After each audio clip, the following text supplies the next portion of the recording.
Bonjour à tous, rebonjour.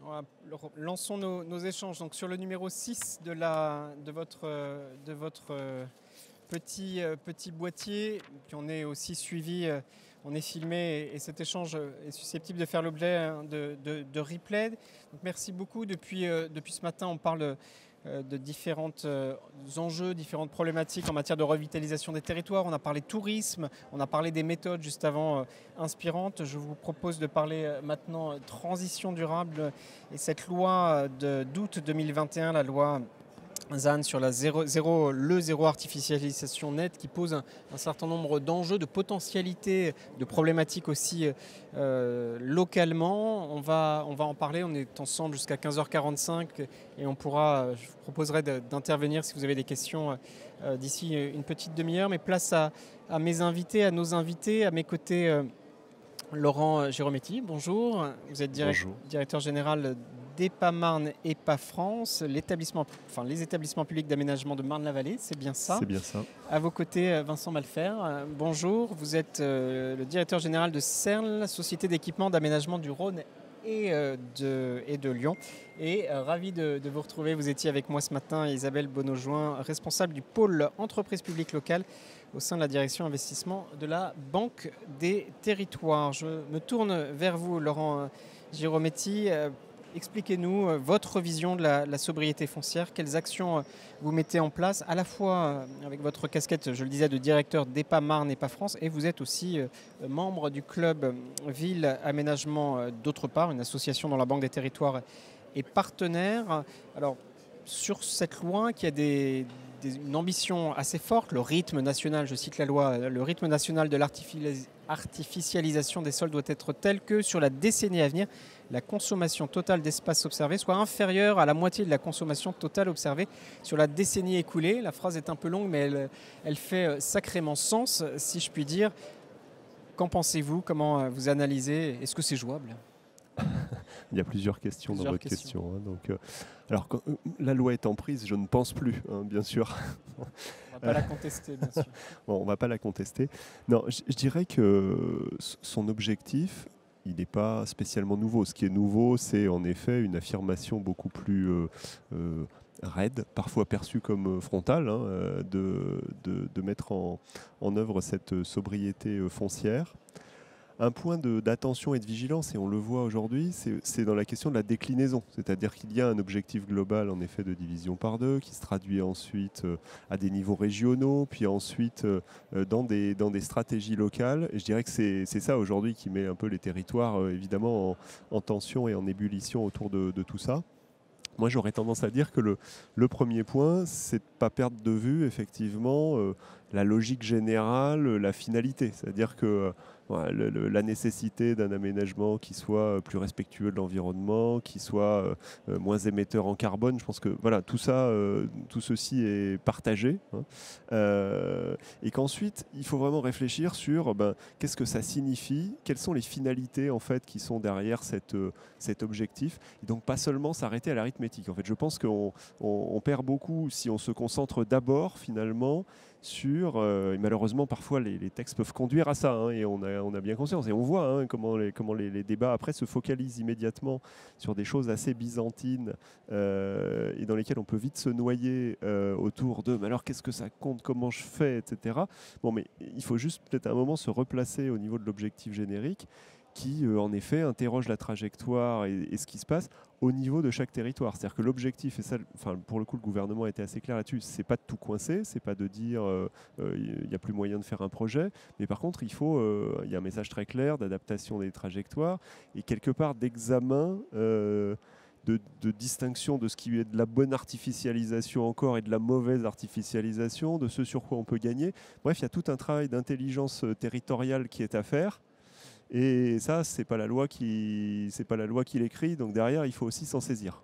Nécessité de faire un pas de côté, parce Exactement. qu'effectivement, il y a des réactions vives parfois dans certains territoires.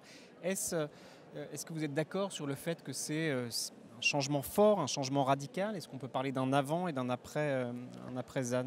Alors, c'est sûr que le message est fort. Ensuite, la question de limitation de l'étalement urbain et de sobriété foncière est quand même énoncée depuis plusieurs dizaines d'années maintenant.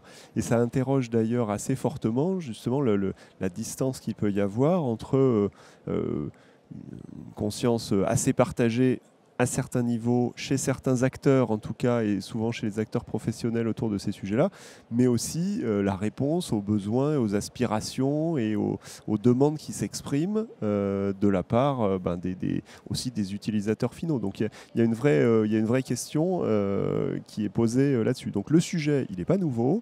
La manière de l'aborder est tout à coup beaucoup plus affirmée, beaucoup plus claire, et ça n'empêche pas qu'il y a un travail de fond à faire pour justement amener les territoires à une production urbaine finalement qui à la fois respecte ses objectifs tout en réussissant à répondre à un certain nombre de besoins, qu'ils soient résidentiels ou économiques. Ouais.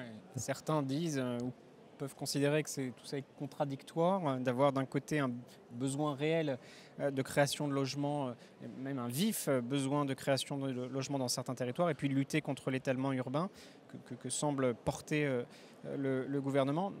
Cette loi, comment les aménageurs je dirais que résoudre des injonctions contradictoires, en fait, c'est assez largement le métier finalement auquel les aménageurs sont confrontés. Hein. C'est-à-dire que vous avez et les acteurs territoriaux, je dirais, d'une manière générale.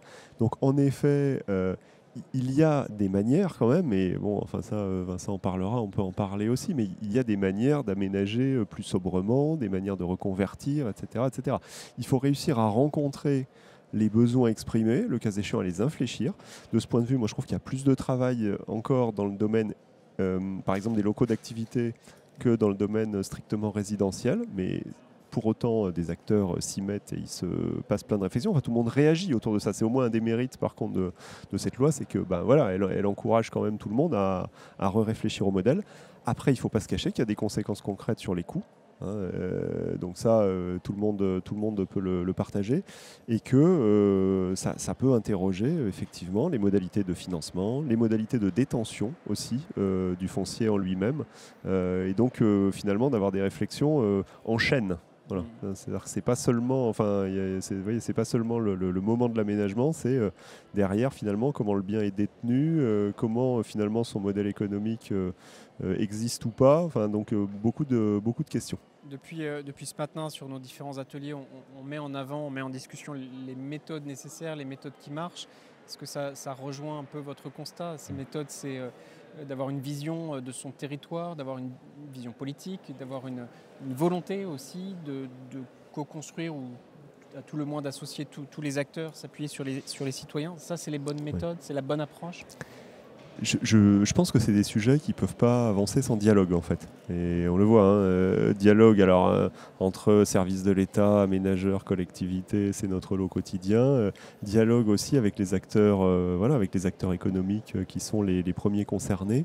Dans le cadre du Club Ville et Aménagement, on a essayé justement de travailler sur ces différents sujets. Alors, on en a rendu compte en partie à Clermont-Ferrand au cours des entretiens de l'aménagement. Puis il y a des documents, je pense, qui seront publiés par le club prochainement. On avait, dans une première phase, justement essayé de poser les problématiques, ces questions de finalité, ces questions d'injonction contradictoire.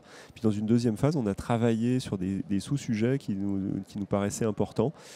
Notamment sur des questions méthodologiques, comment adopter en effet des séquences de la stratégie jusqu'à l'aménagement qui permettent de repérer les bons leviers, s'intéresser aussi au cas typiquement de l'évolution des zones d'activité ou des zones économiques et de leur reconversion ou évolution vers plus de mixité, quels sont les facteurs de réussite, quels sont les facteurs qui coincent. C'est tout ce travail professionnel qui permet de se dire, en gros, où est-ce qu'il faut appuyer, quoi. Quand il y a besoin de subventions, où est-ce qu'il faut les mettre, etc., etc. Et puis aussi du travail sur justement ces questions, on n'est vraiment pas au bout, de fonctionnalité du sol. Ça, peut-être si on a le temps, je détaillerai un peu plus. Mais... Allez-y, là. Ah bon, alors, en fait, dans la loi, c'est vrai que là, en ce moment, tout le monde est réagit sur le comptage des NAF, la division par deux, etc. Mais le premier élément dans la loi, c'est la préservation des fonctionnalités du sol.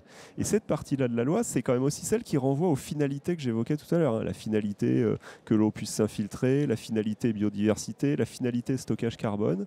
Ça, c'est des sujets alors qu'on a à peine esquissé à cet endroit-là, qu'à EPAMARN, on essaye de travailler de manière plus approfondie pour se dire qu'est-ce que ça veut dire la préservation des fonctionnalités et comment finalement dans mon équation, dans mon analyse multicritère sur une opération, j'intègre ces thématiques-là.